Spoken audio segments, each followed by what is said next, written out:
So for today's video guys, wala tayo lingaw diri. So mag-plaster na tawag mga bato. Let's go.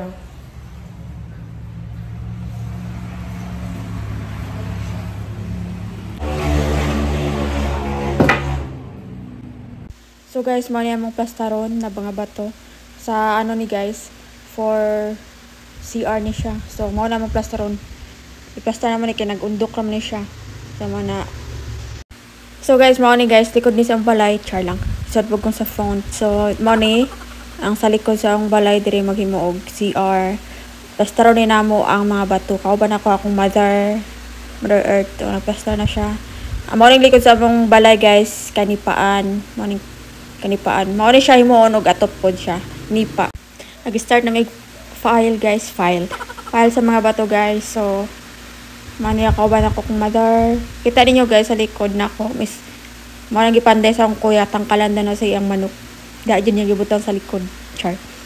So yes, mao ni guys sa mga bato, mga dagko gini siya kaya mo ning gi kuha ra pod sa dapit sa kalsada. Nagpasugo ra dai mi ani guys og pakuha sa mga bato kay para mong gamiton diri sa CR.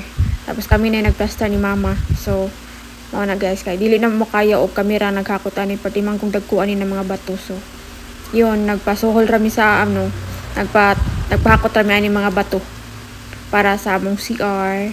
Naabtan dyan siguro may nagsiyam-siyam guys kay kami raduhaan ni nagplaster ni mama. Wailain mo na bang ambot asa mga tao ka diri sa balay.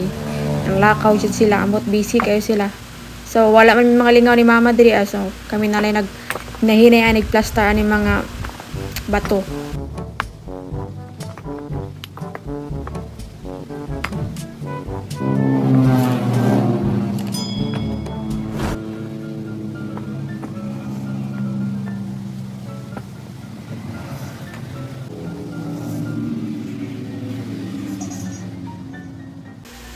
So, muna ako mama guys, pinakakusgan akong Mother.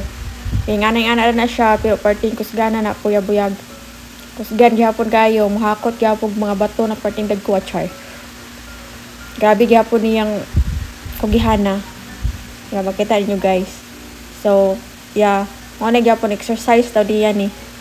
Kaya kontra sa magpundo daw siya, magsakit lang daw iyang tiil, iyang hawak. So, muna exercise daw namo ni.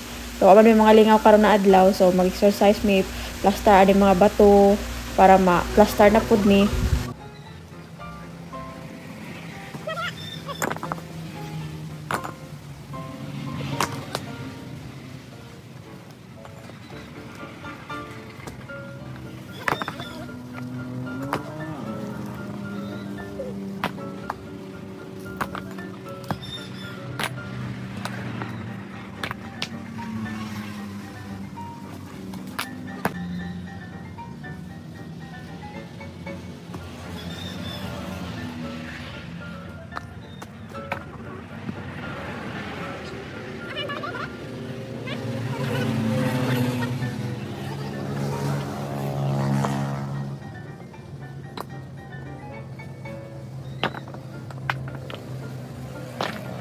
So guys, mo din ako kuya guys, nagplaster ni siya sa hose, sa tubig, ibalhin niya sa likod sa akong balay para si mama dili na mahasol og kabo-kabo sa gawas kay wala pa man nabalhin ang tubig sa taas guys. Wala pa risaka ang tubig sa taas kay kulang sa hose og kulang pud og pang sumpayay or iti or isumpay sa hose para masaka ang tubig sa taas. So mao ning gipaduol na lang ang tubig or ang hose sa likod sa akong balay para dili na magkakutakot si mama. Para dali na lang magkabo or magligo or maghugas. Naana sa likod ang tubig. So next time siguro guys magpayat namin og hose or isumpayay sa hose, mao na hose para masaka na ang tubig sa taas. Para easy na lang maghugas or maglungag.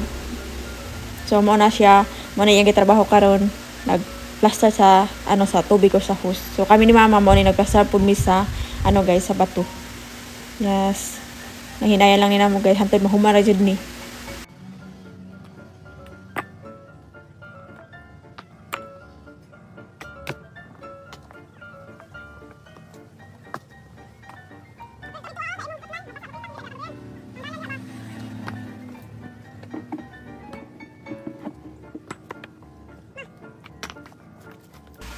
Nakiningkoy na ko diri guys panglabas sa mga bato para dali ra gyud ni siya mahuman. Udto na man gud guys pang paniudto na pud ni ba panggutom na pud mi. Manang dali na lang namo ni trabaho. Para dali na mahuman. O paplasta na pud ni siya tanan. So nakiningkoy na ko ani diri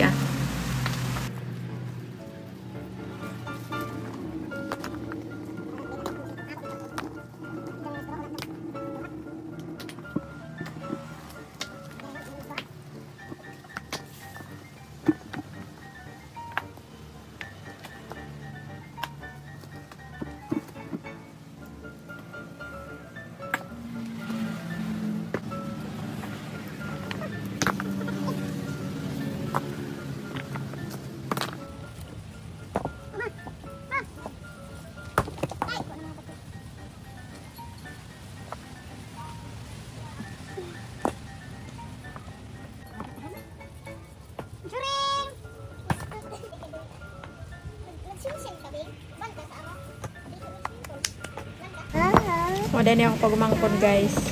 Pagumangkon na ako sa tuhod. Cute na pagumangkon. Cute na lang gayon. What's your name? Kami ay kusiyon. What is your name? Tawa na lang. Babay sila po. Babay sa... Si hi.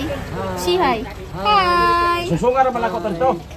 So guys, mao na gyud ni siya guys. Hapit na mahuman. Lahi ra gyud ang kalahian guys na hapit na siya mahuman. So that's all for today guys. Bye-bye. Thank you for watching. Take care.